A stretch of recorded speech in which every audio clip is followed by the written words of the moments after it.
Devil Hunters, welcome to Chainsaw Man 109. Let's go ahead and pour one out for the homie, the Justice Devil, RIP. Did Fujimoto waste her as a character? No, but I'm gonna say here, now that Chainsaw Man took out the Justice Devil, that means Asa can't really use her for a weapon down the line. We'll see how part 2 continues to play out, but for the most part of what we know, if she didn't turn her into a weapon, then it's not gonna happen. But I did find it interesting that in the beginning of the chapter, we see here that the Justice Devil had no recollection of what happened. So I feel like Fujimoto showed us her perspective for a particular reason that I just can't grasp at the moment. So be on the lookout if something similar again happens with another devil, if the hunger/death devil gets involved. And I'm glad most of you in the comment section did say this was indeed the famine or hunger devil, just because of one, narratively it makes more sense, and two, would the death devil really expose herself in a high school setting as casually as she did meeting up with Asa? In the last moments of the Justice Devil's life,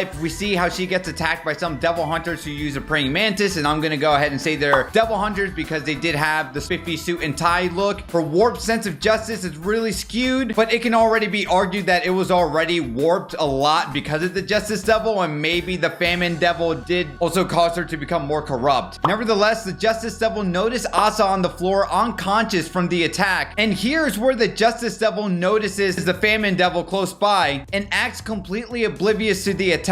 Which, was she in any danger at all? Probably not. I mean, she's the one who transformed her into the being that she was. But at the last second, this is where Denji shows up, turns into Chainsaw Man, and there's one quick panel where the girl says, "Oh, Chainsaw Man confused?" Now, we don't see the perspective of whether or not Famine looked at Denji first as a human before transforming into Chainsaw Man, but I'm gonna go on a limb here and just predict that she did see Denji, and now whenever we see Yoru versus Chainsaw Man, that confrontation play out, this is going to be like a little dangling carrot that the War Devil is going to say on Asa that she in fact knows the true identity of Chainsaw Man. But speaking of our main protagonist, I am glad that Denji showed up, because it still would have been a little bit weird if a big devil as massive as the Typhoon Devil starts demolishing your school and Denji just casually took a day off conveniently while this whole Justice Devil versus War Devil battle was happening in the school. And I'm glad Denji's character hasn't changed whatsoever, even when there's a big looming threat. He's still acting purposely aloof, hoping that no one finds out what his real identity is, as the Justice Devil has pointed out here. And will I think his wish will come true eventually? Yes, and I think it's going to come back in the worst way possible and bite him in the ass. But for now, as long as he gets that gratification and notoriety of being exposed to the world, I think he's all about it. So here we go. We see Chainsaw Man versus the Justice Devil, and the Justice Devil you thought would have put up a better fight because she became much larger thanks to the power of the Hunger Devil, but nothing really happened here. Chainsaw Man pretty much one-sided this battle pretty effortlessly. I mean, even to the point that he didn't even think about how to attack the Justice Devil. The Justice Devil, we know, can read opponents' minds on what to do next and how to anticipate their moves. But here we just see the Justice Devil say, "Oh, the only thing I can read is how Denji's nonchalantly trying to expose his identity to the world." So again, kudos to Denji for now just being a more well-rounded conventional fighter where he doesn't even have to think about how to attack. He just naturally does it. But I still can't help but wonder how stronger or weaker Chainsaw Man has been overall, because again, we know the more devils feared, the stronger they become, but the more people love and praise the devil, the weaker they become. So power scaling wise, it looked like nothing has really affected Denji as of yet. But of course, we see Asa wake up from the destruction of the school, and the War Devil immediately takes over her body, and we know this because why? The scar on her face confronting Chainsaw Man, and when she calls out Chainsaw Man is like, "Huh? Oh, hello, baby girl, what's going on?" So Denji confronting the War Devil in a bikini, I think it's just so perfectly poetic for what Denji wants